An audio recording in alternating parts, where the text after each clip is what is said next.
আজ তোমাদের সাথে কাতলা মাছের একটা ভীষণ সহজ রেসিপি শেয়ার করছি। তার জন্য প্রথমে কাতলা মাছগুলোকে ভালো করে ধুয়ে আমি নুন, হলুদ আর সামান্য করে লঙ্কা গুঁড়ো দিয়ে আমি মাখিয়ে রেখেছিলাম। তারপর একটা কড়াইতে তেল গরম করে মাছগুলোকে ভালো করে আমি ভেজে নিচ্ছি। তারপরে মাছগুলো ভাজা হয়ে গেলে ওই কড়াইয়ের মধ্যেই দিয়ে দেবো কালো জিরে ফোড়ন আর বেশ খানিকটা কাঁচা লঙ্কা। এখানে কাঁচা লঙ্কার ঝালটাই দেওয়া হবে, তাই জন্য কাঁচা লঙ্কাটা বেশি করে দিতে হবে। আর দিয়ে দিলাম বেশ খানিকটা আদা বাটা। আদাটা একটু ভাজা ভাজা হয়ে গেলে দিয়ে দেবো টমেটো কুচি। এখানে আসল উপকরণ হলেই টমেটো, তাই জন্য বেশ অনেকটা পরিমাণে টমেটো দিয়ে দিয়েছি।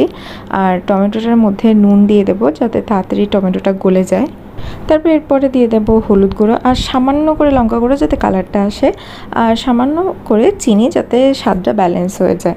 তারপরে মশলাটাকে ভালো করে কষিয়ে নেব। কষানো হয়ে গেলে দিয়ে দেবো জল, আর জলটা ভালো করে ফুটে গেলে মাছগুলো দিয়ে দিলেই, আর মাছগুলো দিয়ে বেশ খানিকক্ষণ ফুটিয়ে মাখা মাখা করে নিলেই তৈরি হয়ে যাবে কাতলা মাছের খুব সহজ একটা রেসিপি, কিন্তু ভীষণ ভালো। তোমরা বানিয়ে বাড়িতে দেখতে পারো। আর আজকের মতো এতটাই, দেখাচ্ছে অন্য কোনো ভিডিওতে। এখনো মতো বাই।